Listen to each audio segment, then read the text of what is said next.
عبد الرحمن القحطاني كرة ما راح ينفذها ويلعبها. الله شوف قريب متر واحد يكفي نعلقها بالزاوية على يمين حارس مرمى بدر الدعيع يحطها في المرمى. اذا اللاعب عبد الرحمن القحطاني لنادي النصر بدله اللاعب رقم 7. يا سلام عبد الرحمن القحطاني.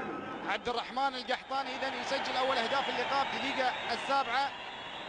وسعود حمود يتقدم وللمرمى يوصل وجول على الهادي سحرية حلوة رائعة تعثر فيها. شوف تعثر وهو يحمي ويلعبها بإتقان وروعة لسعود حمود المتمكن ويضعها يعدل توازنه ويعدل أموره ويرتب أوراقه ويلملم كل اخفاقاته في محاولته للسقوط، لكن اقتنص تقدم حارس المرمى وتحت حارس المرمى بذكاء وبدهاء الكبار سعود حمود. يا سلام يا سعود، يا سلام يا سعود، ما طاح انما لعب يعني حزن. كرة ملعوبة تعود وتوصل خطرة تلعب، الله يلعب بسرعة.